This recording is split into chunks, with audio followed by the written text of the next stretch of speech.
네. 네. 어젯밤에 편히 주무셨어요? 네.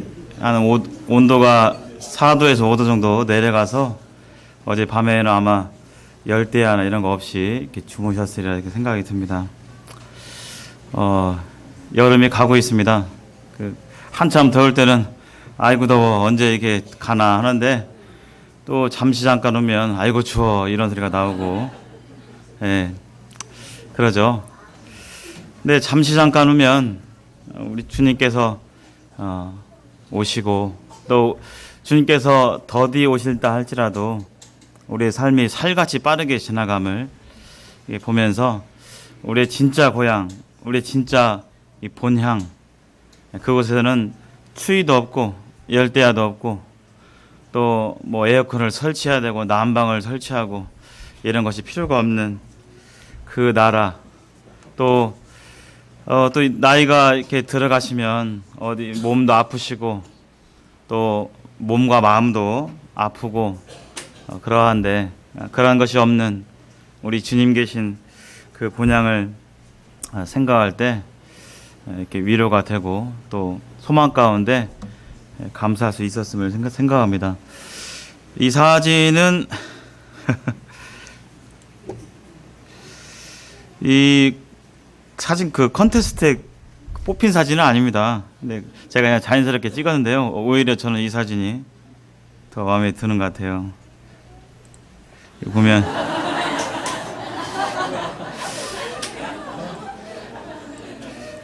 참 자연스럽죠. 예. 이게 사진 찍습니다. 이게 인위적으로 이렇게 다 쓰는 게 아니라 정말 웃고 있는, 찍기 위해서 웃고 있는 게 아니라 정말 즐겁고 웃고 있는,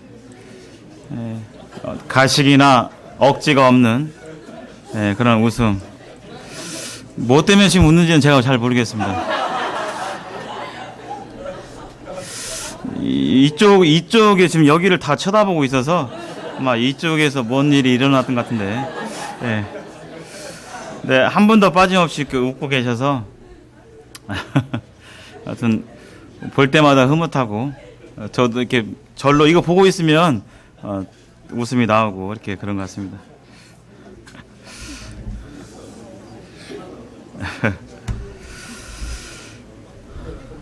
네, 오늘 계속적으로 2019년의 예배에 대해서 교제를 나누고 있습니다. 지난 두 번의 말씀을 통해서 주의 만찬 예배에 대해서 예배가 무슨 의미가 있고 또 주의 만찬을 실제적으로 어떻게 준비하고 드리는 것에 대해서 나눴고요. 오늘은 믿음의 삶으로 드리는 예배란 주제로 말씀을 드리겠습니다. 예배의 세 가지 측면이 지금 이 강대상 왼편에 이렇게 적혀져 있습니다. 신령으로 드려지는 예배, 그래서 주의 만찬을 통해서 주일날 이렇게 드려지는 예배, 우리가 약 30분 전에 드렸던 그 예배, 그리고 잠시 후면 12시 이후에 이제 식사로 가시고 뿔뿔이 흩어져서 각자의 가정으로 또 삶의 영역으로 가서 각자 생활하게 되는데 그 가운데서 삶으로 드려지는 예배에 대해서 예배 한 측면이 되겠고요. 그 다음에 주님의 몸된 교회 또 이웃들을 섬김으로 드려지는 예배, 이 세 가지 측면에 대해서 이렇게 나누고자 합니다. 오늘 삶으로 드려지는 예배 가운데서 믿음으로 드려지는 예배에 대해서 이렇게 나누고자 합니다. 삶으로 드리는 예배가 무엇인가 곰곰이 생각해 봤을 때 내가 왜 살아가는가에 대한 부분하고 예배가 관련이 있음을 생각하게 됩니다. 왜 살아가는가? 삶이라는 것이 왜 살아가고 무엇 때문에 살아가고 어떻게 살아가고 이런 부분들이 있는데 나는 왜 살아가는가? 이런 부분들을 이렇게 생각하게 됩니다. 내 생명의 존재의 이유가 무엇인가? 나의 삶의 목적은 분명한가? 이것이 예배와 깊은 관련이 있음을 우리는 생각하게 됩니다. 세상 사람들이 저마다 나름대로 분주하고 또 특히나 한국 사회는 자원이 없고 땅은 좁고 그래서 어렸을 때부터 심한 경쟁 가운데 있고 여유가 없고 사람들의 여유가 없고 그런 가운데 살아가기 때문에 참 뭔가에 이렇게 많이 분주한 모습들을 이렇게 보게 됩니다. 뭔가 열심히 하고 있는데 지금 뭐 이렇게 열심히 하고 있어? 어디를 그렇게 바쁘게 가고 있어? 이렇게 물어보면 잘 몰라. 그냥 가지 뭐. 그냥 가는 거지 뭐. 사람들이 왜 돈을 벌고 왜 살아가는지 이유를 잘 생각하지 않고 또 그럴 겨를도 없이 살아가는 모습을 이렇게 보게 됩니다. 뭐 인생 뭐 있어? 그냥 남들이 직장 공부 열심히 해가지고 직장 얻고 또 돈 벌고 결혼하고 자녀 낳고 그냥 그러다 그렇게 그냥 사는 것이 인생이지라고 생각하는 많은 사람들이 있습니다. 그러나 그러한 삶은 하나님께 이렇게 영광이 되지 못하는 것을 볼 수가 있습니다. 하나님께서는 우리가 왜 살아가야 되는지, 무엇을 위해 살아가야 되는지 분명한 말씀을 주셨습니다. 이 말씀 같이 읽어볼까요? 시작. 무엇을 하든지 다 하나님의 영광을 위하여 하라. 이 말씀을 잘 알고 있고 암송하고 있고 다 이해하시리라 생각이 듭니다. 그러나 많은 경우 저를 이렇게 보게 되면 관념적으로 이렇게 다가오고 실제적인 삶에서는 이게 좀 실제적이지 않는, 말은 이렇게 하고 또 생각하고 이해하고 있지만 실제 펼쳐지는 삶 속에서는 이것이 잊혀지는 그런 많은 모습들을 이렇게 보게 됩니다. 우리가 지금 왜 공부하고 있는가? 우리 학생들은 왜 공부하고 있는가? 왜 학원에 다니고 그처럼 열심히 공부하고, 또 우리 형제자매들은 왜 직장에서 그렇게 열심히 일하는가? 또 돈을 벌고 돈을 모으고 이렇게 하는가? 목적이 뭔가? 그 부분이 하나님과 관련이 없다면 그것은 삶 가운데서 진정한 예배가 될 수 없음을 보게 됩니다. 돈을 버는 목적, 살아가는 목적, 또 교회 가운데 결혼을 위해서 기도하고 있는 우리 형제자매들이 많이 있습니다. 왜 결혼하려고 하는가? 그냥 물론 그런 부분도 있겠죠. 그러나 하나님의 영광을 위해서 해야 하나님께 예배가 되고 또 영광이 됨을 볼 수가 있습니다. 먹든지 마시든지 우리는 매일 하는 것이죠. 매일 먹고 마시고 또 무엇을 하든지 간에 다 하나님의 영광을 위해서 하라고 말씀하고 있습니다. 이 시간 이렇게 생각해 보셨으면 좋겠습니다. 내가 살아가는 목적이 뭔가? 내가 직장에서 이렇게 힘들게 스트레스 받고 때때로 힘들고 어렵고 사람들 사이에서 고민하고 갈등하고 또 트러블이 있고 하는데 그 모든 그 고생과 수고의 목적이 뭔가를 생각해 보고 그 가운데서 살아가게 되시기를 진심으로 바랍니다. 다른 한편으로 로마서 14장 말씀에 이런 말씀이 있습니다. 우리가 살아도 주를 위하여 살고 죽어도 주를 위하여 죽나니 그러므로 사나 죽으나 우리가 주의 것이로다. 성경은 또 성경을 통해서 하나님께서는 분명하게 우리가 사는 목적이 하나님 또 나의 주님을 위해서 살아야 함을 말씀하고 있고, 이미 우리 하나님께서 그 생명을 바치셔서 우리를 값주고 사신 그런 살아야 함을 기억하게 됩니다. 또 예배를 드리면서 그러한 부분들을 다시 한번 상기하고 기억하게 됩니다. 무엇을 하든지 간에 하나님의 영광을 위해 사는 삶, 그것이 바로 하나님께 삶으로 드려지는 예배의 한 모습이 되겠습니다. 마틴 루터는 이런 얘기를 했어요. 우유 짜는 사람은 하나님의 영광을 위해 소젖을 짤 수 있다. 하나님의 영광을 위해서 하는 어떤 일이든지 하나님께 영광이 될 수 있다는 거예요. 밥 먹는 것도 또 뭐 다른 것도, 밥 먹으면서 이 밥을 먹고 좀 이따가 이제 밥을 드실 텐데요. 이 밥을 먹고 뭐 힘내서 주님을 더 열심히 섬겨야겠다. 주님을 섬기고 또 성도들을 섬기고 또 믿지 않는 분들에게 전해야겠다. 이런 마음 가운데 식사를 하게 되면 그 또한 밥 먹는 것 또한 하나님께 영광이 됨을 볼 수가 있습니다. 삶으로 드려지는 예배는 이 삶의 목적과 관련이 있게 있고요. 또 하나 삶으로 드려지는 예배는 어떻게 살아가는가와 깊은 관련이 있습니다. 어떻게 살아가는가. 사람들이 살아가게 되는데 저마다 방식으로 살아가게 되는데 몇 가지 방식이 있죠. 한번 어떤 편에 속하는지 한번 생각해 보시기 바랍니다. 제가 이제 이걸 생각해 보면서 실제 삶하고 내 머릿속에 생각하고 차이가 많이 있음을 이렇게 보게 돼요. 머릿속으로는 다 알고 그것이 옳다는 걸 알고 하지만 실제적으로 내가 생활하게 될 때 그 차이가 있는 것을 보게 됩니다. 한 삶은 하나님을 인정치 않고 내 생각, 내 마음대로, 내 계획대로 살아가는 방식이 있습니다. 하나님을 인정치 않고, 하나님을 잊어버리고, 하나님을 생각지 않고, 하나님이 기쁘시게 할 것이 뭔지를 생각지 않고 그냥 살아가는 방식이죠. 내 생각대로, 내 마음대로, 내 계획대로 주님의 뜻을 묻지 않고 또 성경에 나타난 주님의 뜻을 찾아보지 않고 그냥 내 생각나는 대로 또 옆 사람이 누가 얘기하는 대로 어떤 전문가가 얘기한 대로 또 잘 아는 사람이 조언한 대로 살아가는 방식이 이렇게 있습니다. 또 하나는 하나님을 왕으로 모시며 우리가 구원받을 때 주님은 나의 왕이라고 고백을 하고 시인하고 굴복하고 이렇게 나왔는데요. 하나님을 실제적인 삶 가운데서 왕으로 모시며 그분의 인도하심을 따라 살아가는 방식이 있습니다.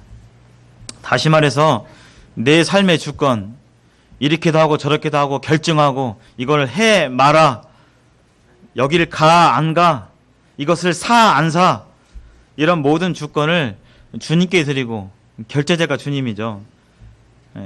주님께 드리고 그분을 어떻게 하면 기쁘시게 할까 하는 그 삶이 있습니다.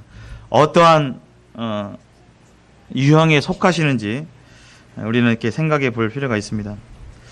많은 경우 이런 부분에 있어서 우선순위가 뒤바뀌게 되면 우리의 삶은 어려움과 실패 가운데 있는 것을 살펴볼 수가 있습니다. 마태복음 6장 33절 말씀에 너희는 먼저 그의 나라와 그의 의를 구하라. 그리하면 이 모든 것을 너에게 더해 주신다고 그랬잖아요. 우선순위가 하나님을 추구해야 하는 것을 성경 말씀은 그렇게 인도하고 계십니다. 나는 과연 하나님을 왕으로 모시며 그분의 인도하심을 따라 실제적으로 살아가고 있는지, 직장에서 일하고 학교에서 공부하고 또 가정에서 가정일을 하고 하는 부분에 있어서 하나님을 정말 믿고 있는지. 신앙은 복잡하지 않습니다. 하나님을 정말 믿느냐, 하나님을 정말 내 삶을 주관하시고 내 삶을 책임져 주시고 성경 말씀에 써 있는 대로 모든 의인들을 하나님의 뜻대로 인도해 주실 분이라는 것을 확신하고 있는지, 믿고 있는지, 아니면 그냥 살아가는지, 이런 부분들을 생각하지 않을 수가 없습니다. 그래서 에베소서 5장 10절 말씀에 여기 같이 읽어보도록 하겠습니다. 시작.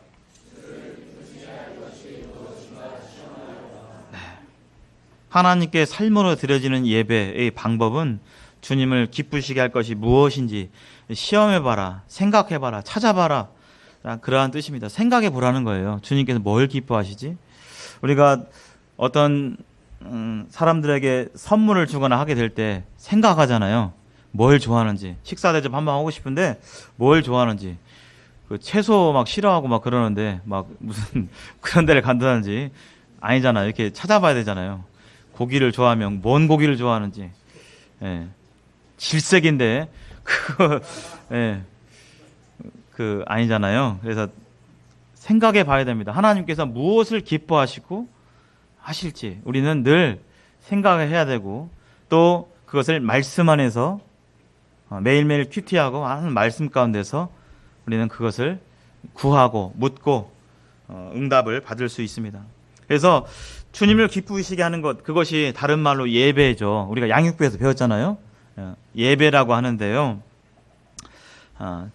삶으로 드려지는 예배, 그것은 바로 우리가 믿음으로 살 때, 하나님이 눈에 보이지 않지만, 그래서 때때로 이게 정말 왜 이렇지? 불합리하고 이해가 안 되고, 전혀 왜 이렇게 인도하시는 납득이 안 되고, 왜 이런 일을 나에게 주시는지 힘들고 마음이 어렵고 이렇지만, 눈에 보이지 아니하시는 하나님이 분명히 계시다는 사실을 믿음의 눈으로 바라보고, 또 그분이 어떠한 분이시라는 것을 우리가 생각하고 그분을 의지하게 될 때 우리는 그분을 신뢰하고 또 믿고 또 순종할 수 있음을 보게 됩니다. 성경에서 믿음에 대해서 조금 자세하게 나와 있는 성경이 히브리서 11장입니다. 같이 한번 펴보겠습니다. 히브리서 11장. 히브리서 11장을 중심으로 믿음으로 살았던, 그래서 믿음으로 삶의 예배를 드렸던 성경의 수많은 인물들이 나오는데요. 여기 한번 같이 보겠습니다. 히브리서 11장 1절부터 잠시 같이 보겠습니다. 제가 봉독해 드리겠습니다. 믿음은 바라는 것들의 실상이요 보이지 않는 것들의 증거니 선진들이 이로써 증거를 얻었느니라. 믿음으로 모든 세계가 하나님의 말씀으로 지어진 줄을 우리가 아나니 보이는 것은 나타난 것으로 말미암아 된 것이 아니니라. 그러면서 4절 이하부터 믿음으로 살았던, 믿음으로 하나님을 믿고 또 믿음의 삶 가운데서 하나님을 예배했던 많은 인물들이 나옵니다. 특별히 14명의 인물들이 나와요. 좀 더 이렇게 나눠보면 12명의 남자와 2명의 여자의 믿음의 삶이 이렇게 쭉 4절 이하부터 쭉 나오게 됩니다. 그 중에서 7명, 14명 중에 7명은 창세기의 인물들이 여기에 이렇게 기록되어 있습니다. 믿음은 수양회 때 우리 형제님께서, 황성진 형제님께서 한자를 많이 이렇게 풀이하셨죠. 그래서 그 가운데 기억이 남는 한자, 믿을 신자죠. 믿음은 한자로 믿을 신자입니다. 이 믿을 신자를 이렇게 보면 뭐하고 뭐가 합쳐진 말이에요? 사람하고 말씀이죠. 그래서 사람과 말씀이 하나가 될 때, 사람이 말씀을 들어서 그 말씀이 사람의 마음 가운데 잘 씨앗이 있게 맺어지고 또 열매를 맺어지게 될 때 우리는 믿음이 있다, 믿음이다라고 이렇게 얘기를 하는 것이죠. 그래서 어떻게 하면 믿음으로 살 수 있는가? 그것은 말씀과 이렇게 떨어져서 생각해 볼 수가 없습니다. 말씀이 들어가야 또 믿음이 생기는 것이죠. 그래서 믿음은 말씀을 들음으로, 믿음은 들음 가운데서 생긴다고 그랬는데요. 하나님의 말씀을 듣는 가운데서 이 믿음이 생기는 것을 볼 수가 있습니다. 헬라어로는 히포스타시스라고 하는데요. 확신, 신뢰, 실체 이런 뜻이에요. 히브리어는 에뮤나라는 뜻인데요. 하나님을 온전히 믿어 삶까지 나타나는 것. 그러니까 말로만 믿어가 아니라 실제 믿으면 뭐가 변해요? 내 마음도 변하고 내 행동도 변해요. 믿는 것에 따라서 실제로 내 마음도 변하고 내 행동도 변하게 됩니다. 무엇으로 말미암아요? 하나님의 말씀을 통해서 사람이 말씀과 이렇게 화합되고 결합되게 될 때 실제적으로 그러한 삶의 변화, 믿음의 삶이 나타나게 되는 것입니다. 그래서 이처럼 말씀을 듣고 또 매일매일 내가 말씀을 읽고 하는 가운데서 그 믿음이 자라가게 돼요. 그거 말씀을 덮고, 성경 말씀을 덮고 말씀을 듣지도 않고 믿음을 가져야지 이렇게 해서 믿음이 생겨나는 것은 아닙니다. 하나님의 말씀을 듣는 가운데서 또 읽는 가운데서 그 말씀이 내 안에서 뿌리를 내리고 열매를 맺게 될 때 그 믿음이 생겨나게 되는 것이죠. 또 그 가운데서 하나님이 어떠한 분이신지 알게 되고 또 믿음이 오고 이렇게 하게 되는 것이죠. 여기 4절 이하 한번 보겠습니다. 여기 1절에 3절에서는 믿음은 바라는 것들의 실상 그랬는데요. 보이지 않는 것들의 증거다. 그래서 믿음은 바라는 것의 실상. 바란다는 것은 과거가 아니라 주로 미래죠. 앞에 미래 일들을 이렇게 됐으면 좋겠다. 저렇게 됐으면 좋겠다. 믿음은 그런 미래적인 것들의 실상인 거예요. 실제인 겁니다. 아직 오지 않았지만 그것이 온 것으로 내가 받아들이는 것이죠. 또 보이지 않는 것들의 증거라고 말씀하고 있습니다. 우리가 오늘 예배를 드렸는데요.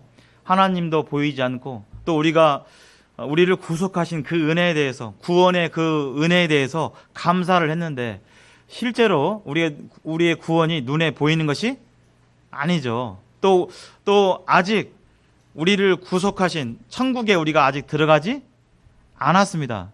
미래적인 얘기입니다. 하나님의 나라에 앞으로 들어갈 그런 이 일일 텐데, 미래적인 것들을 우리는 이미 소유하고 그 안에서 풍성함을 누리고 은혜를 누리고 하는 것이 바로 믿음의 역할이죠. 우리가 믿음으로 아직 우리에게 임하지 않은 그 구원에 대해서 확실하게 인식하고 그 안에서 은혜를 누리고 또 풍성한 감사를 이렇게 드릴 수 있게 되는 것입니다. 그래서 믿음이 바로 그러한 역할을 1절에서 한다고 말하고 있습니다.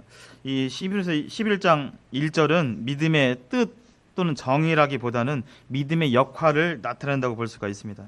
선진들이 이로써 증거를 얻었다. 우리 믿음의 선진들이 이와 같은 믿음을 가지고 하나님을 섬겼고 또 삶으로 하나님께 예배 드린 것을 말하고 있습니다. 3절, 모든 세계가 하나님의 말씀으로 지어진 우리가 아나니 보이는 것은 나타난 것으로 말미암아 된 것이 아니다. 그렇게 되어 있죠.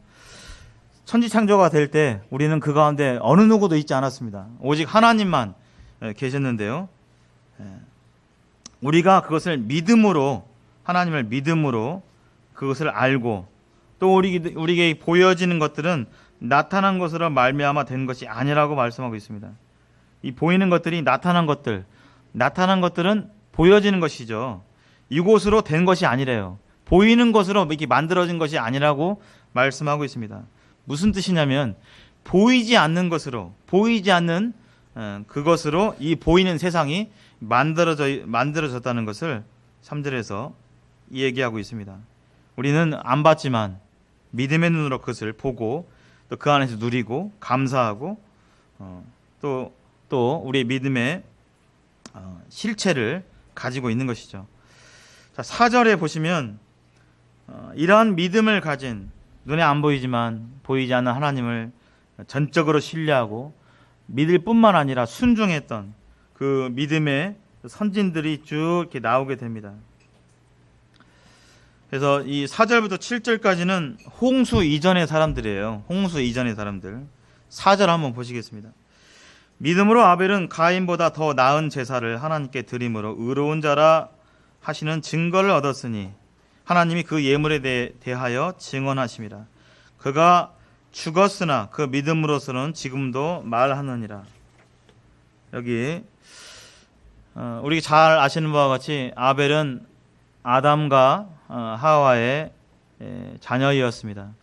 물론 가인 또한 마찬가지였죠. 아벨과 가인이 이 제사를 드렸는데 누구의 제사만 하나님께 연락이 됐어요? 아벨의 제사만 연락이 되었어요. 똑같이 제사를 드렸지만 아벨의 제사만 연락이 되었습니다. 무슨 차이일까요?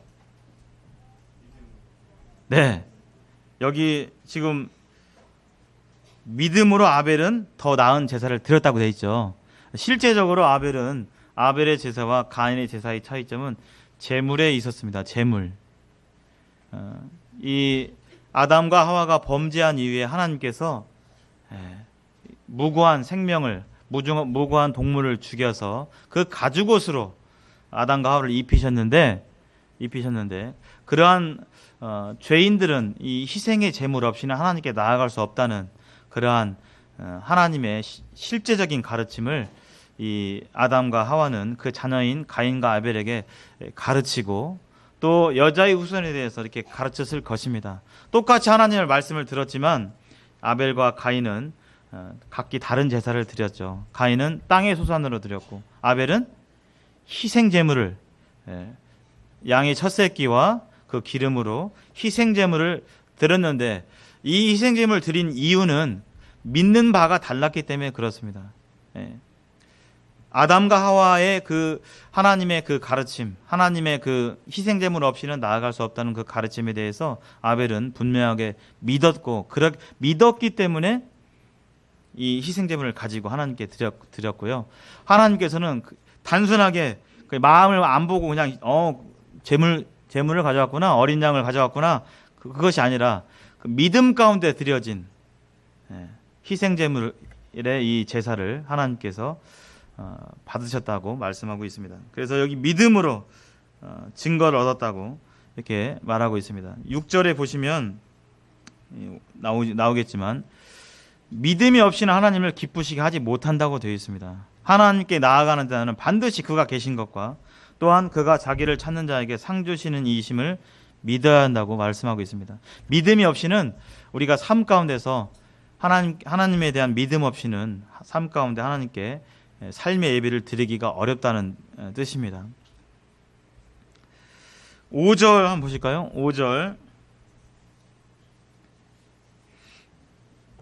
5절 믿음으로 에녹은 죽음을 보지 않고 옮겨졌으니 하나님이 그를 옮기심으로 다시 보이지 아니하였느니라. 그는 옮겨지기 전에 하나님을 기쁘시게 하는 자라 하는 증거를 받았느니라.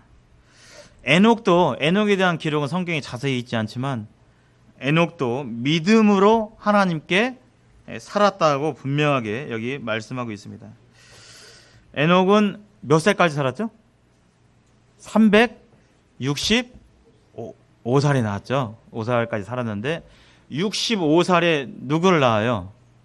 무두셀라를 낳습니다. 그리고 300년간 하나님과 동행했다라고 성경에 이렇게 기록되어 있습니다. 자세한 내용은 없지만 무두셀라의 이름 뜻이 뭐죠? 그가 죽으면 심판이 온다라는 뜻이죠. 무두셀라를 이렇게 낳으면서 이름을 지으면서 그 당시 타락한 사람들에게 이 에녹이 300년간 하나님과 동행하면서 그러한 심판을 전했을 것입니다. 하나님과 동행하고 또 그 하나님의 심판을 믿음 가운데서 에녹이 그러한 믿음의 삶을 살았을 것입니다. 사람들은 아마 조롱했겠죠. 무슨 심판이 오고 무슨 헛소리를 하냐고. 그러나 에녹은 자기 자녀 무두셀라를 그렇게 이름을 지은 것처럼 하나님의 심판을 믿고 또 하나님이 어떠한 분이신 것을 믿고 그렇게 하나님을 기쁘시게 한 사실을 우리는 이 에녹의 삶을 통해서 기억하게 됩니다. 거기 7절 한번 보실까요? 7절.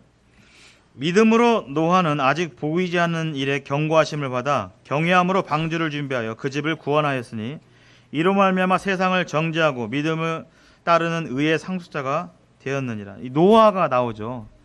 노아가 나옵니다. 노아는 이 홍수를 본 적도 없어요. 당시까지 비가 오지 않았습니다. 비를 본 적이 없어요.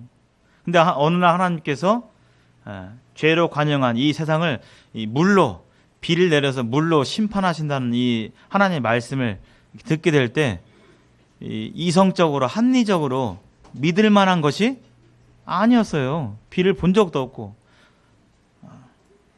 그런 적이 없는데 또 이 노아가 살았던 이 장소는 바다로부터 수백 킬로 떨어져 있어서 뭐 엄청난 물을 본 적도 거의 없는 본 적도 경험도 없는 그런 홍수에 대한 하나님의 심판에 대해서 노아는 그 하나님을 신뢰하고 그 하나님의 말씀을 믿었습니다. 그리고 120년 동안 방주를 이렇게 짓고 또 그 심판에 대해서 사람들에게 경고를 했어요. 많은 사람들이 이 하나님의 심판을 들었지만 그들이 이 말씀을 받았습니까? 몇 사람만 받았죠, 결국은? 노아의 가족들밖에 안 받았어요. 대부분 웃었을 것입니다. 그 많은 시간 동안 헛짓하고 있다고 지금 웃음거리고 조롱거리가 됐을 것입니다. 노아에게 동조하는 사람들이 거의 없었어요. 전 세계 많은 사람들 가운데서 노아의 가족 외에는. 그런 가운데서도 노아는 하나님이 누구신지 믿고 또 그분의 말씀대로 그 믿음 가운데 순종하여 방주를 짓고 결국엔 그 믿음의 이 결과를 경험하게 되죠. 노아의 가족 외에는 다 물로 심판당하는 그런 일들을 우리는 이렇게 볼 수가 있습니다. 이러한 이 아벨과 에녹, 그 다음에 이 노아의 믿음의 삶을 통해서 하나님께서 예배를 받으시고 또 기뻐하신 것을 우리가 기억하게 됩니다. 8절 한번 보실까요? 8절 이하에부터는 22절까지 아브라함 족장들에 대해서 이렇게 나옵니다. 족장들에 대해서요. 8절 믿음으로 아브라함을 부르심을 받았을 때 순종하여 장래의 유업으로 받을 땅에 나아갈새 갈 바를 알지 못하고 나아갔으며, 여기 아브라함을 갈대아 우르에 사는 우상을 숭배하고 있던 아브라함에게 어느 날 하나님께서 나타나셔서 그를 택하시는 장면을 창세기 12장 1절 이하에서 보게 됩니다. 너는 본토 친척 아비집을 떠나서 내가 지시할 땅으로 가라 라고 어느 날 이 아브라함을 하나님께서 선택하시는 모습을 보게 되는데요. 이 아브라함은 이 하나님에 대해서 그 말씀을 믿고, 하나님을 믿고 그 말씀을 믿고 믿은 결과 순종하여 나아갔습니다. 자기의 고향을 버리고 수백 킬로 떨어진 이 가나안 지역으로 하나님의 이 부르심을 따라서 그가 갔던 것을 보게 됩니다. 자기의 모든 연고와 모든 삶의 터전을 버리고 하나님을 믿고 의지하고, 상식적으로 이해가 되지 않고 합리적이지 않지만 그가 하나님의 부르심을 믿고 또 순종하여 나아갔던 모습을 이렇게 보게 됩니다. 이 아브라함에게 하나님께서는 약속을 해주시죠. 땅과 자손에 대한 그 하나님의 약속을 해주십니다. 이 아브라함, 이 이스라엘 후에 있을 이스라엘 자손들에게 이 가나안 땅을 주시겠다고 말씀해 주시고, 또 너의 자손을 통해서 하나님의 복이 온 세계에 임할 것을 말씀하시고, 너의 자손이 저 바다의 모래알과 같이 많을 것이다라고 약속을 해주시죠.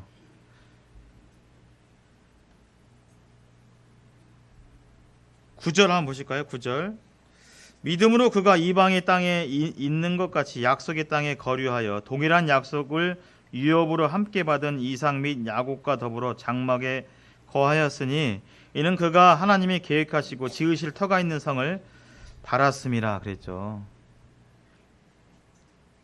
믿음으로 사라 자신도 나이가 많아 단산하였으나 잉태할 수 있는 힘을 얻었으니 이는 약속하신 이를 미쁘신 줄을 알았음이라.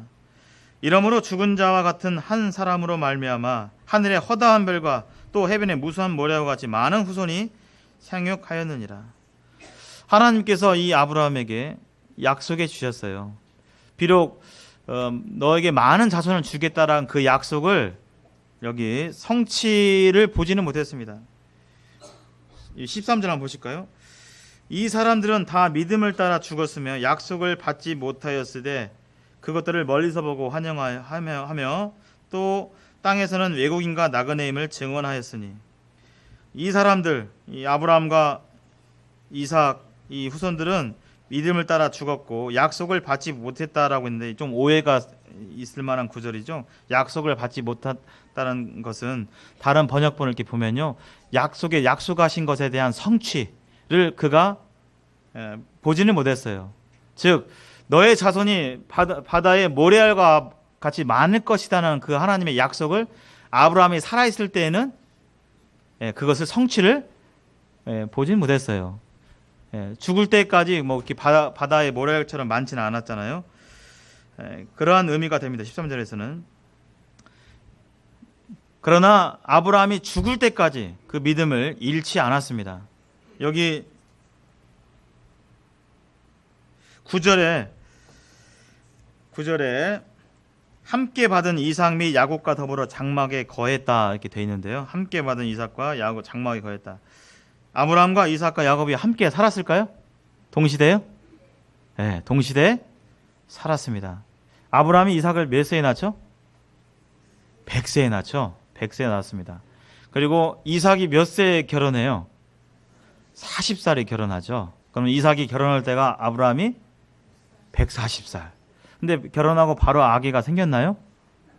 예, 아브라함도 아이가 늦게 정말 완전히 끊어진 가운데 생겼는데 이삭도 결혼한 지 20년 만에 생겼어요. 이삭이 60살 때 바로 쌍둥이를 낳죠. 야곱과 에서를 낳습니다. 야곱과 에서를 낳을 때 아브라함의 나이가 160살이 되죠. 아브라함은 몇 살 때 죽죠? 175세에 죽으니까 아브라함이 175살 때 이삭은 75살. 그 다음에 야곱과 에서는 15살이 되겠죠. 그래서 그들이 같이 있으면서 아브라함이 받은 그 약속에 대해서 너의 자손이 바다의 모래알과 같이 많을 것이다. 하늘의 별과 같이 많을 것이라는 그 약속을 공유하고 하나님이 어떠한 분이신지 충분히 공유하고 나누고 이렇게 했을 것입니다. 이 족장들은 그러한 믿음 가운데서 그러한 삶을 살았고 이삭 또한 마찬가지죠. 이삭은 아브라함과 같은 그런 자세한 기록은 없지만 그가 그 축복하게 될 때, 자녀들을 축복하게 될 때 이삭이 하나님을 신뢰했는지 우리는 살펴볼 수가 있습니다. 창세기 25장 23절에 보시면 이삭이 그 자녀들을 축복하는 장면이 나옵니다. 근데 이삭이 야곱과 에서를 낳게 될 때 하나님께서 해주신 말이 있죠. 야곱과 에서에 대해서 어떤 말씀하셨죠? 작은 자가 큰 자를 섬길 것이다. 그 하나님의 말씀을 알고 듣고 있었고요. 이삭이 이제 죽기 직전에 이제 거의 삶을 다 살았을 때 이삭은 그 하나님의 말씀을 믿었을까요? 안 믿었을까요? 믿었습니다. 믿는 가운데서 역시 그 작은 자가 큰 자를 섬긴다는 그 말씀 가운데서 작은 자인 동생인 야곱을 큰 자가 작은 자를 섬길 것이다 그랬죠. 그래서 동생이 섬김을 받는 그러한 축복을 이삭이 내리는 것을 볼 수가 있습니다. 하나님을 믿음 가운데서 하나님과 교제하고 하나님을 믿는 가운데서 그러한 축복을 했었고요. 야곱 또한 마찬가지죠. 야곱 또한 마찬가지입니다. 야곱이 요셉이 데려온 두 자녀들에 대해서 축복을 하게 될 때 보통 오른손이 누구를 축복하게 돼 있어요? 장자에 대해서 그랬죠. 장자는 권세와 위엄을 나타내는데 원래는 이 형인 므낫세가 오른손으로 이렇게 받아야 되는데 이 야곱이 어떻게 축복했죠? 손을 엇갈려서 했죠. 그래서 동생인 에브라임이 오른손에 이렇게 얹어지도록 이렇게 했는데 요셉이 아이고 아버지 이게 지금 실수하셨나 해가지고 그렇게 얘기하니까 야곱이 어떻게 했어요? 아니다라고 그랬죠. 온전한 분별과 온전한 믿음 가운데서 그가 하나님의 약속을 온전히 붙잡는 가운데서 이게 자녀들을 축복했던 모습을 보게 됩니다. 아브라함과 이삭과 야곱이 이처럼 하나님을 온전하게 믿고 신뢰하는 가운데서 비록 당시에 어떠한 환경이 그렇게 인도된 건 아니었지만 성취가 된 것은 아니었지만 그가 끝까지 하나님을 믿고 신뢰했던 모습을 볼 수가 있습니다. 요셉도 마찬가지죠. 요셉도 그가 이제 애굽의 총리로서 지내게 됐을 때 가나안으로 인도하실 하나님을 믿었어요. 그래서 자신이 죽게 되면 유고를 어디로요? 메고 가라고 그랬죠. 비록 나는 지금 이 이집트의 애굽에서 있지만 언젠가는 하나님께서 우리의 민족을 이 애굽에서 나오게 하셔서 약속하신 땅으로 인도해 주실 것이라는 믿음이 있었어요. 그 믿음 가운데서 자신의 유고를 이제 메고 올라가라는 그러한 부탁을 하는 것을 볼 수가 있습니다. 17절 한번 보실까요? 17절. 다 잘 아시는 바와 같이 아브라함이 어떠한 믿음 가운데 있었는지 100세에 낳은 17절 아브라함을 시험을 받을 때 믿음으로 이삭을 드렸으니 그는 약속서를 받은 자로 돼 그 외아들을 드렸느니라. 그에게 이미 말씀하시기를 내 자손이라 칭할 자는 이삭으로 말미암으리라 하셨으니 그가 하나님이 능히 이삭을 죽은 자 가운데서 다시 살리실 줄을 생각한지라. 비유컨대 그를 죽은 자 가운데서 도로 받은 것이니라. 여기 나와 있죠. 그래서 백세 나온 귀한 아들을 어느 날 하나님께서 번제로 드리라고 하게 될 때 아브라함은 지체 없이 순종했어요. 근데 어떤 생각과 어떤 믿음 가운데 들었냐면 아브라함이 실제로 이삭을 죽이려고 했을까요? 신용만 했을까요? 예, 실제로 치려고 했었습니다. 왜냐하면 그가 무엇을 믿고 있는지 여기 나와 있죠. 하나님은 어떠한 분으로 믿고 있는지. 하나님은 이삭을 내가 죽여도 이 이삭을 살리실 거라고. 그때까지 사람이 다시 죽었다가 산 일은 본 적이 없어요. 있었던 일이 아닙니다. 그러나 이 아브라함은 하나님이 어떠한 분이신지를 알고 또 믿고 그렇게 순종했던 것을 보게 됩니다. 믿지 않았다라면 하나님을 그러한 분으로 전능자로 믿지 않았다라면 이러한 이 번제의 제사는 있지 않았을 것입니다. 이 모든 이 믿음과 이 믿음의 순종들이 하나님께 기쁨이 되었고 삶의 예배가 되었음을 우리는 이 히브리서 11장을 통해서 이렇게 보게 됩니다. 23절부터 29절까지는요, 이제 모세가 나와요. 23절 한번 보실까요? 믿음으로 모세가 났을 때 그 부모가 아름다운 아이임을 보고 석 달 동안 숨겨 왕의 명령을 무서워하지 아니하였으며, 이렇게 되어 있죠. 이것은 모세의 믿음입니까? 모세 부모의 믿음입니까? 부모죠. 아므람과 요게벳의 믿음이죠. 그가 하나님을 얼만큼 믿었는지, 어떤 분으로 믿었는지 잘 나와 있습니다. 하나님을 어떤 분으로 믿었어요? 자기를 직접 눈에 보이는 자신을 직접 죽일 수 있는 바로의 그 무서움보다 하나님을 더 큰 분으로 보고 믿고 그렇게 행동했습니다.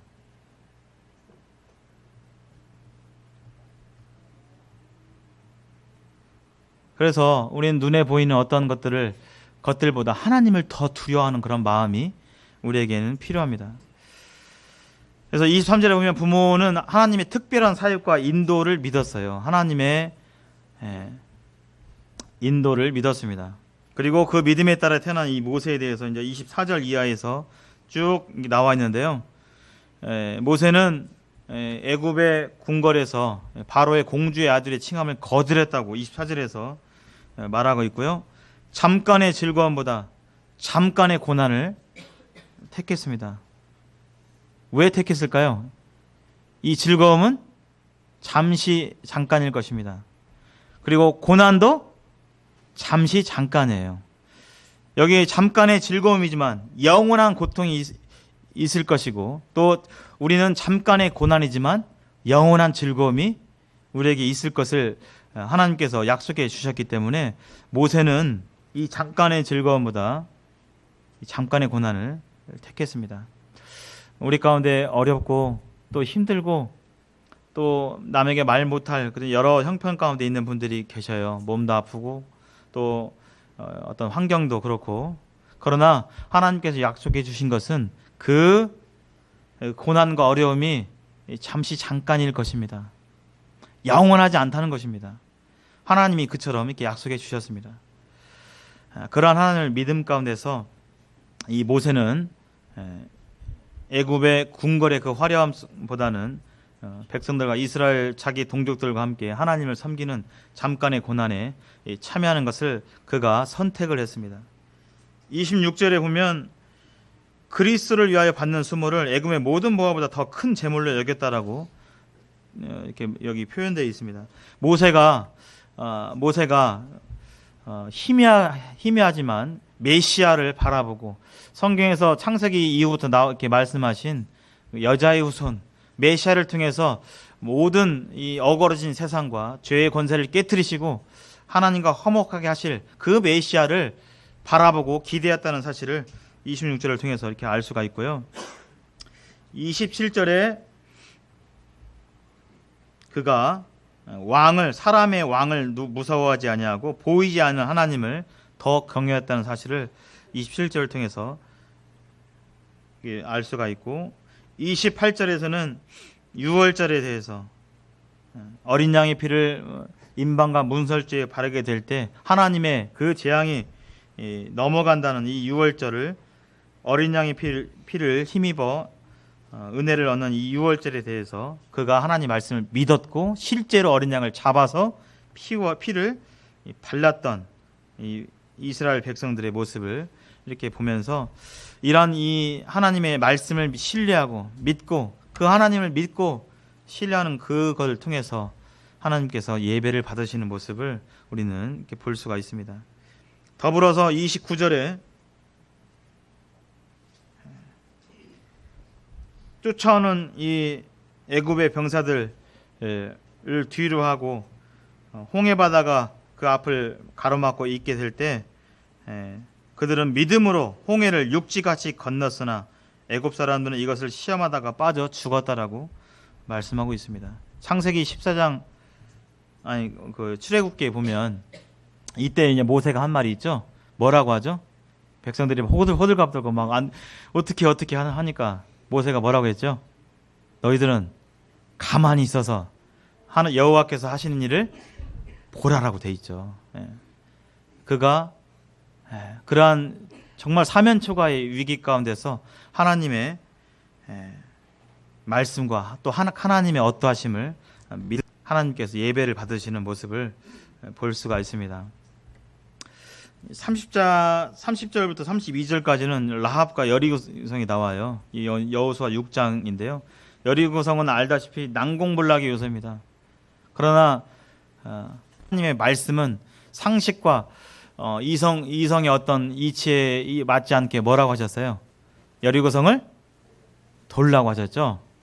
7일 동안 돌라고 하셨으며 6일 동안은 한 번 돌고 마지막 날 7일째에는 7번 돌라고 7명의 제사장과 언약궤 앞에서 이렇게 돌고 마지막 7번째 돌 때 큰 성 무너져라 이렇게 외치게 될 때 여리고성이 이렇게 무너지는 모습을 보게 됩니다. 상식적이지 않지만 그것이 하나님의 말씀이게 될 때 하나님의 말씀을 굳건히 신뢰하고 또 그렇게 순종하게 될 때 여리고성이 이렇게 무너지는 모습을 우리는 보았습니다. 이러한 이스라엘 여호수아와 이스라엘 백성의 삶을 통해서 하나님께서 영광을 받으시는 모습을 볼 수가 있고요. 라합은 이 여리고성의 그 이후에 이 정탐꾼들이 이렇게 들어가게 될 때 그가 비록 자기 민족이 여기를 침범하려고 찾아온 정탐꾼들이었지만 그가 하나님을 알고 믿었습니다. 하나님께서 홍해를 가르시고 또 이스라엘 백성들을 애굽에서 인도하신 사실을 알았고 또 그 가운데서 그 하나님이 정말 참된 신이고 하나님만 전능자이심을 그가 믿었기에 라합 또한 하나님의 말씀을 신뢰하고 이스라엘의 정탐꾼들을 영접해서 하나님의 뜻을 이렇게 성취했던 믿음으로 그 삶을 드렸던 그런 모습들을 이렇게 보게 되고 여기 32절에 보시면 여기 내가 무슨 말을 더하리요 기드온 바락 삼손 입다 다윗 사무엘과 선지자들 일을 말하려면 내게 시간이 부족하다고 성경에 이와 같이 하나님을 믿고 신뢰한 가운데서 하나님을 예배했던 많은 사람들이 수없이 이렇게 나옴을 이렇게 보게 됩니다. 이것이 하나의 우리에게 본으로 또 교훈으로 이게 다가오게 됩니다. 그렇다면 이러한 인물들의 14명의 인물들이 하나님을 믿고 신뢰하고 하나님의 말씀을 순종했는데 이러한 믿음은 어디서 나오는가? 어디서 나온다고요? 아까 믿음이 하나님의 말씀을 듣고 그것을 받아들이게 될 때 들음 가운데서 믿음이 생겨난다고 되어 있습니다. 하나님의 말씀이 들음 가운데서 생겨나는데 그 말씀을 누가 하시느냐? 어떤 분이 하시냐가 중요한데요. 여기 한 말씀을 읽어볼까요? 시작. 자기 아들을 아끼지 아니하시고 우리 모든 사람을 위하여 내주신 이가 어찌 그 아들과 함께 모든 것을 우리에게 주시지 아니하겠느냐. 하나님께서는 바로 이러한 분이십니다. 자기 아들까지도 아끼지 아니하시고 내어주시는 그러한 분. 이러한 분이 어찌 그 외에 다른 것들을 우리에게 주시지 않겠습니까? 하나님은 그러한 분이십니다. 하나님은 모든 것을 주실 수 있는 그러한 분이신 것을 우리가 기억해야 될 것입니다. 우리가 신앙은 복잡한 것이 아니라 눈에 보이지 아니하시는 하나님을 믿고 그분의 말씀을 신뢰하고 순종함으로 하나님을 기쁘시게 할 수 있게 되는 것을 이렇게 보게 됩니다.